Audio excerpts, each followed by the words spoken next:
السلام عليكم ورحمة الله وبركاته. የሰማያትና ምድር ወይንም السماوات والأرض የተባለው ተከታታይ ትምህርቴ ነው።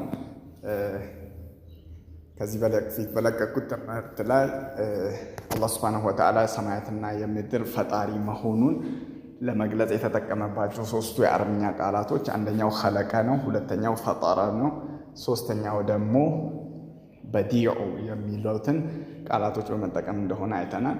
ኢንሻአላህ ከዚህ ትምህርት በኋላ ማለት ነው የመጀመሪያውን ቃል خلق የሚለውን ቃል በመጠቀም አላህ ሰማያትና ምድርን መፍጠሩን የገለጸባቸውን የቁርአን አያዎችን እንመለከታለን።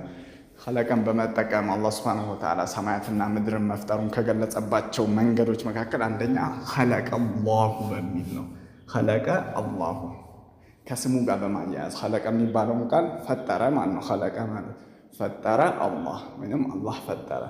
خلق الله የሚለው በመጠቀም አላህ Subhanahu Wa Ta'ala በቀጥታ ሁለት ጊዜ ሰማያትና ምድርን መፍጠሩን ይናገራል።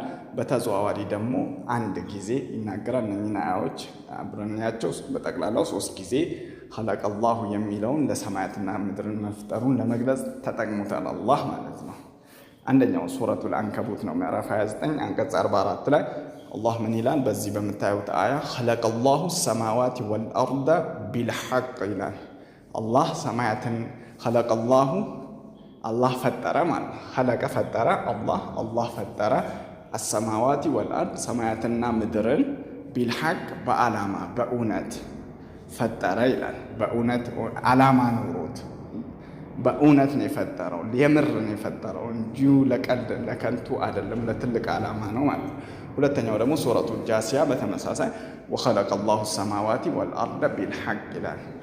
አላህ ሰማያትና ምድርን በአላማ ፈጠረ ይላል። አሁንም ሶስተኛው ደግሞ በተዘዋዋሪ ሱረቱ ሩም ላይ አላህ Subhanahu Wa Ta'ala ما خلق الله السماوات والأرض ይላል። خلق الله ፈጠረ ነበር፣ አሁን ምን አደረገው? አልፈጠረም። አላህ ሰማያትና ምድርን አልፈጠረም። ወማ በይነሁማ እንዲሁም በመካከላቸው ያሉትን ፍጥረታቶች በአጠቃላይ ኢላ ለዚህ ዓላማ ቢሆን እንጂ ቢልሐቅ በዓላማ ቢሆን እንጂ በእውነት ቢሆን እንጂ ለትልቅ ቁም ነገር ቢሆን እንጂ ለከንቱ ሰማያትን ምድርና በውስጣቸው ያሉትን ፍጥረታቶች በሙሉ አላህ አልፈጠረም በሚል በተዘዋዋሪ ይናገራል። አላህ የፈጠረው ለዓላማ ነው እንጂ ለከንቱ አይደለም በማለት ማለት ነው። ኢንሻአላህ በቀጣይ በሌላ ክፍል እቀጥላለሁ። ሰላም አለይኩም ወራህመቱላሂ ወበረካቱ።